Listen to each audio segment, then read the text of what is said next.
Champions Cup quarterfinals this weekend, folks. There are 4 games on, 3 Saturday, 1 on the Sunday. We'll go through some squads, some predictions, and you guys can let me know your thoughts on how things may be going to play out.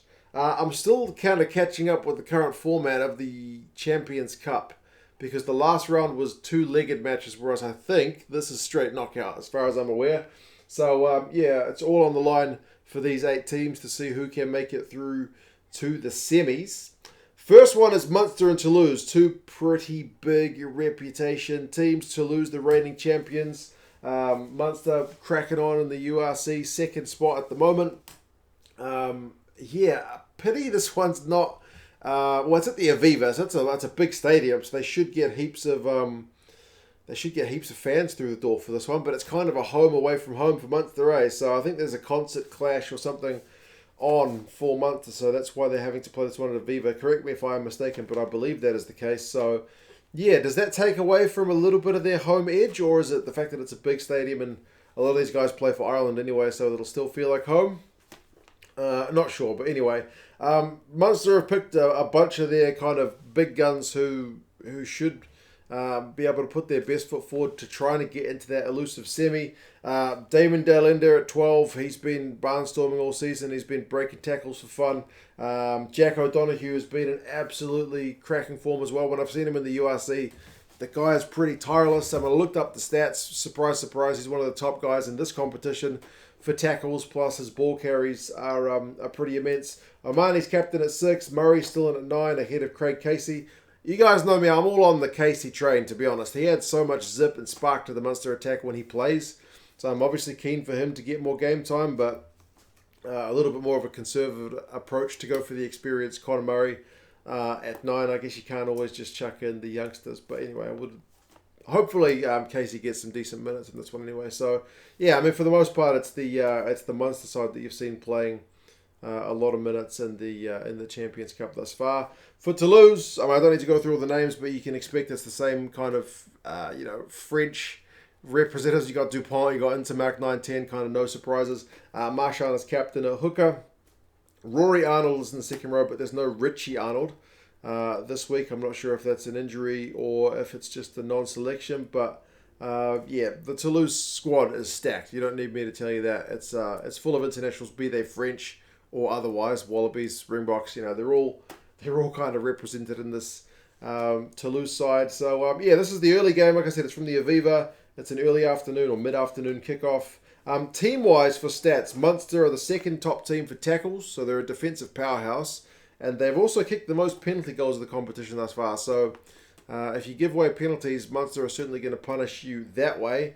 Maybe, unsurprisingly, Toulouse are the top team for offloads because they are kind of bonkers and like to chuck the ball around. So it could be a bit of a contrast of styles.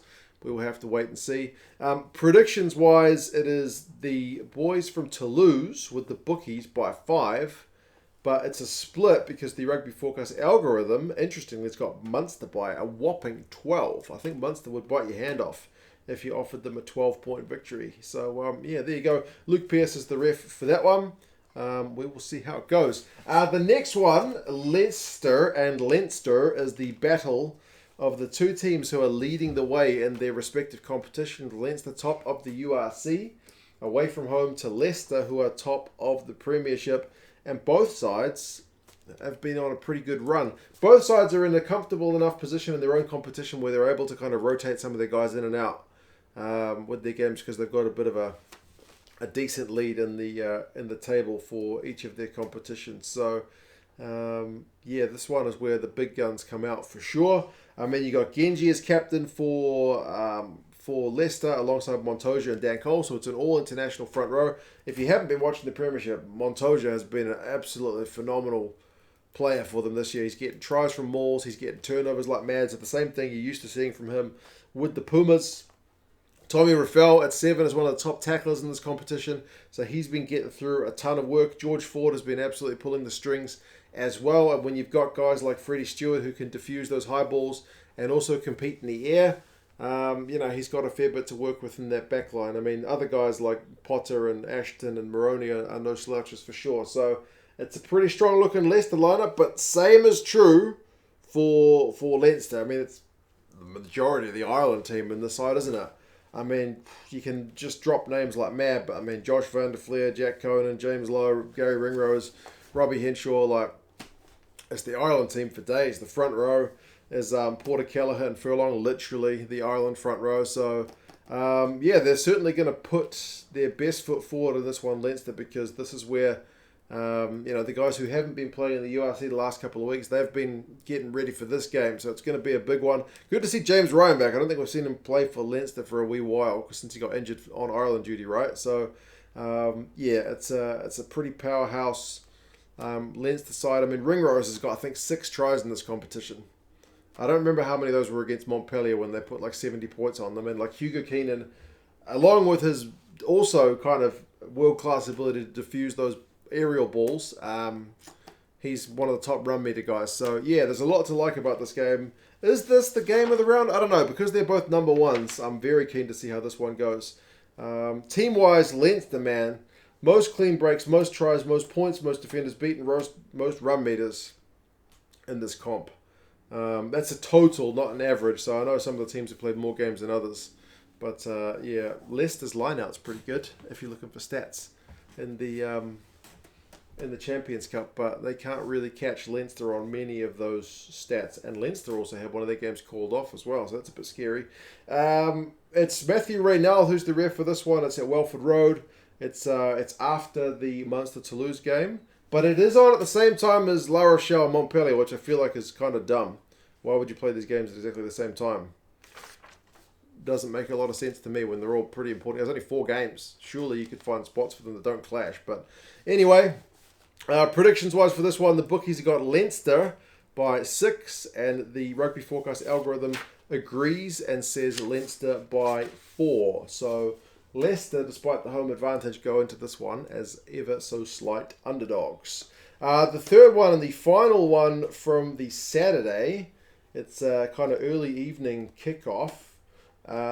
This one is La Rochelle up against Montpellier. Remember, Montpellier's tearing it up in the top 14, top of the table, but been known to rotate their squad a wee bit in the Champions Cup. La Rochelle not doing as well in the top 14, but keen to have another good year in Europe, especially with the squad they picked. It looks pretty strong. Familiar faces again. Would like to, Kurt Barlow and Ihai West as that reliable 19 combo. Like, those guys must have played a lot of game time together by now. Like, they cohesion level must be kind of through the roof. Raymond Rule's got 3 tries in the competition. He's on the left wing, not in the midfield this week. Dante's at 13. Dylan Lades is at 14. So you got South Africans, you got Kiwis, but then you got the French and the likes of internationals like Priso, Bougarit, Antonio. So it's a pretty tidy front row. And then the legend that is Gregory Aldrit at number 8. Expect him to be busy because that's just what he does. For Montpellier, Zach Mercer, speaking of busy, against Quins the other week, he clocked up like 100 and something plus run meters, which is crazy for a number 8. Like, often fullbacks don't get that much. So he was on absolute fire. We'll see how he goes. They've interestingly picked Forsans and Pollard to start, but Pollard's out to outside centre. Not outside centre, inside centre. I haven't seen him play a lot of 12. When he was in South Africa, I saw him play a couple of times at 12 for the Bulls, but it was very rarely as a starter, occasionally. And, not that often. So I'm not sure if he plays there much for Montpellier. But, I mean, he's a big enough dude that he can certainly do a job at 12 as well. The veteran Guirado is there, a hooker. Verag is in the second row. So, I mean, Montpellier's team, I never know what to expect from them because they do seem to rotate a lot. But looking at the side, at a glance, for mine anyway, Ratez is there. Rayak, it seems like a pretty strong outfit. But also, they are underdogs for this one, despite the fact that back in January, they did beat La Rochelle in the top 14 in this kind of same fixture away from home, 29-23. So it was a close one. But, La Rochelle with the bookies, 14 points. With the algorithm, 16 points. They're supposed to get the job done.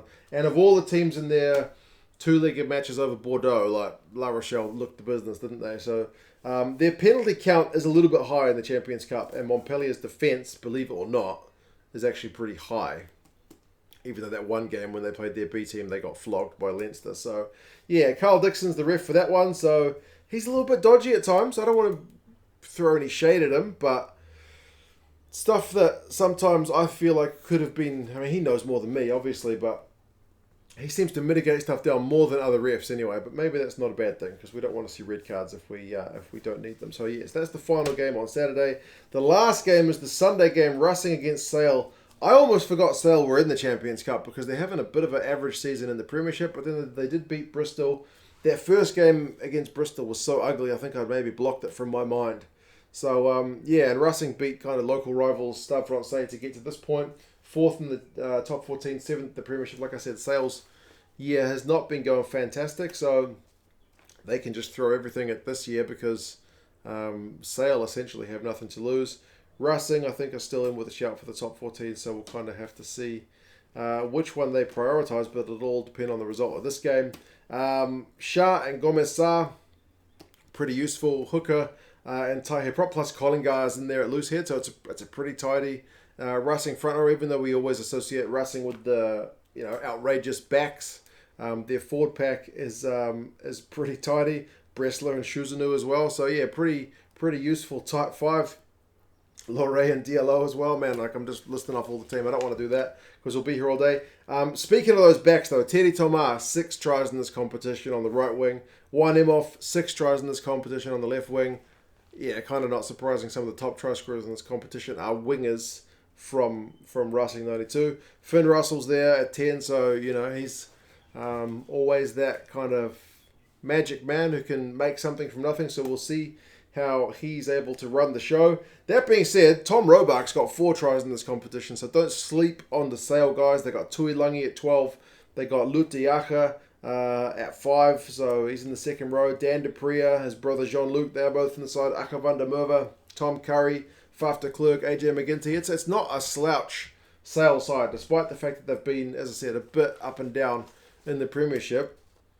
They've certainly got some kind of gun players, and some of them are leaving at the end of the season, so this is their kind of last chance for a wee bit of Champions Cup glory. They might as well throw the kitchen sink at it. Yeah, I couldn't find that much in stats that was that flash for either of these teams, so yeah, we'll just kind of have to see how this one plays out. The bookies have got Racing 92 by 10 points, and the Rugby Forecast algorithm's got Racing 92 by 14 points. Andrew Brace is the ref. It's a 4 p.m. local kickoff at the La Défense Arena. Should be a pretty fun game, that one. It usually is at that ground because of the old indoor thing. But anyway, you guys let me know your thoughts. The first 2 games especially look like they could be very tasty just because reputation-wise, Toulouse and Leinster in recent years have been big guns in this competition, but they are both away from home. So that maybe balances things out, makes them, as I said, very, very interesting fixtures. La Rochelle and Racing seem to be pretty heavy favourites in contrast to the first 2 games, but we will obviously see how things play out. Who knows what can happen? You do never know in sports, and especially in knockout games. It only takes one red card or one guy to have a stinker, one guy to have a blinder, and suddenly you've got an upset on your hands. But anyway, you guys let me know your thoughts, and I'll talk to you guys again soon. See you later.